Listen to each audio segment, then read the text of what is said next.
Inilah kisah orang bejat dan ahli maksiat, namun menjadi wali Allah, kekasih Allah.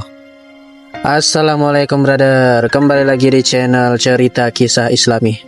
Sebelum itu, apa kabar kalian semua dimanapun kalian berada? Semoga selalu dalam lindungan Allah dan rezekinya dilancarkan oleh Allah Subhanahu wa Ta'ala. Amin ya Rabbal Alamin.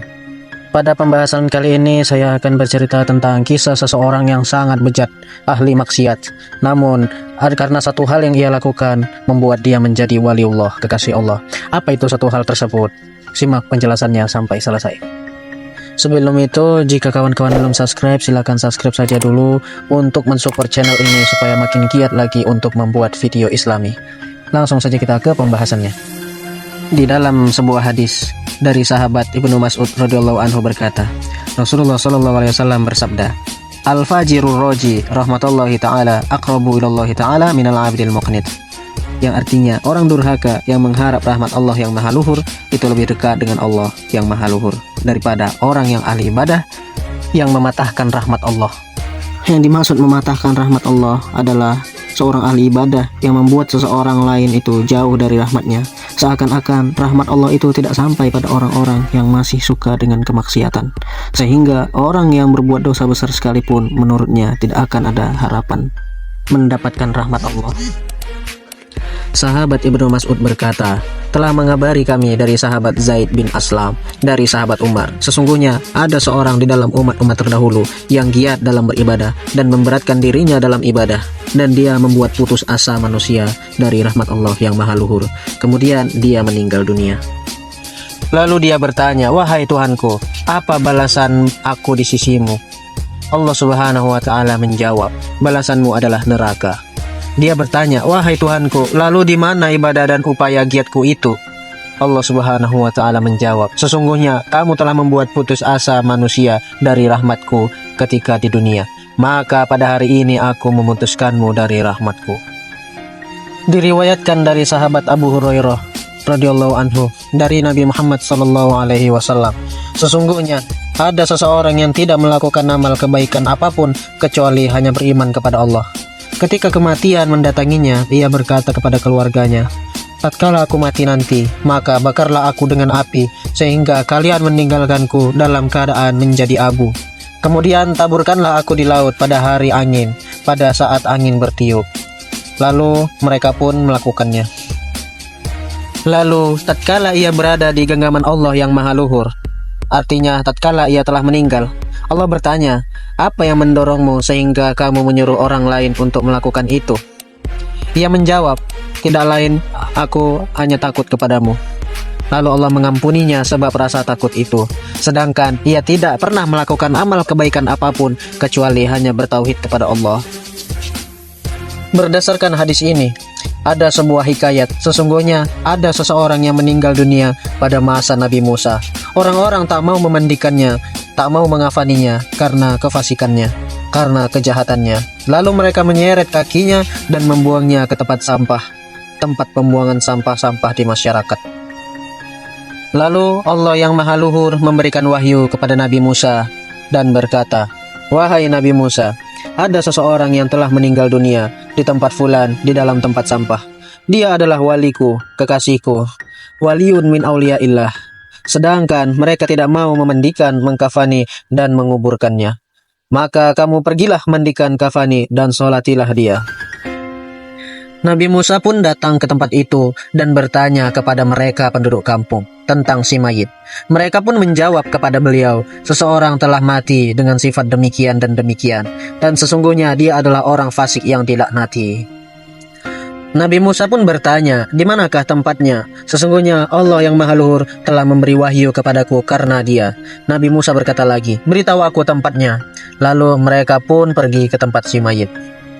Ketika Nabi Musa melihatnya dalam keadaan terbuang di tempat sampah dan orang-orang mengabari beliau tentang perbuatan-perbuatan buruknya, maka beliau pun bermunajat kepada Allah sembari berkata, ya Allah, engkau telah memerintahkanku untuk mengubur dan menyolatinya, sedangkan kaumnya memberi kesaksian buruk terhadapnya. Maka engkau lebih mengetahui daripada mereka dengan pujian dan celaan.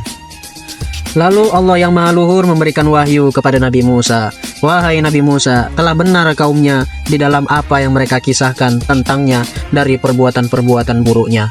Hanya saja dia memohon pertolongan kepadaku sebelum wafatnya dengan 3 perkara. Jikalau semua orang-orang yang berdosa dari golongan makhlukku memohon kepadaku dengan 3 perkara itu, niscaya aku akan memberikannya. Lalu bagaimana aku tidak merahmatinya, sedangkan dirinya telah benar-benar memohon, dan aku adalah Tuhan yang Maha paling pengasih dari semua yang pengasih. Nabi Musa bertanya, wahai Tuhanku, apa 3 perkara itu?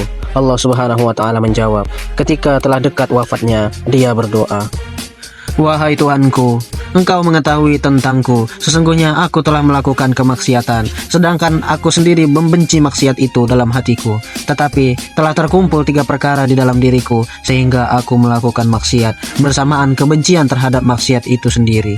Pertama adalah hawa nafsu, kedua teman yang buruk, dan ketiga adalah iblis laknatullah alaih. Ketiganya ini telah menjatuhkanku di dalam maksiat. Sesungguhnya Engkau mengetahui tentangku atas apa yang aku ucapkan, maka ampunilah aku ya Allah. Kedua dia berdoa, wahai Tuhanku, Engkau mengetahui bahwa sesungguhnya aku telah melakukan maksiat dan derajatku bersama dengan orang-orang fasik. Tetapi aku mencintai berteman dengan orang-orang soleh dan kezuhudan mereka. Dan derajat bersama mereka lebih aku cintai daripada orang-orang fasik. Ketiga dia berdoa, wahai Tuhanku, Engkau mengetahui tentangku bahwa sesungguhnya orang-orang soleh lebih aku cintai daripada orang-orang fasik.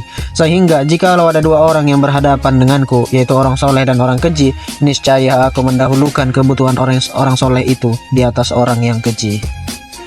Perawi yang meriwayatkan hikayat ini berkata di dalam riwayat Wahab bin Munabbih, dia berdoa, wahai Tuhanku, jika Engkau memaafkan dan mengampuni dosa-dosaku, maka para kekasihmu dan para nabimu akan bahagia, dan bersedihlah setan, musuhku dan musuhmu.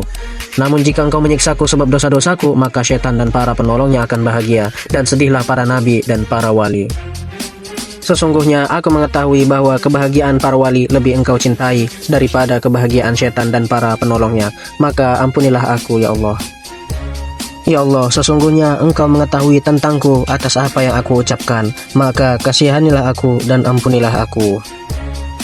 Allah yang Maha Luhur berkata, lalu aku merahmatinya, mengampuninya, dan memaafkannya. Karena sesungguhnya aku adalah Tuhan yang Maha Pengasih, lagi Maha Penyayang, terkhusus pada orang yang mengakui dosanya di hadapanku. Dan orang ini telah mengakui dosa, maka aku mengampuninya dan memaafkannya. Wahai Nabi Musa, lakukan apa yang telah aku perintahkan kepadamu. Sesungguhnya aku akan mengampuni orang-orang yang mau menyolati dan mau menguburkannya demi menghormatinya. Subhanallah.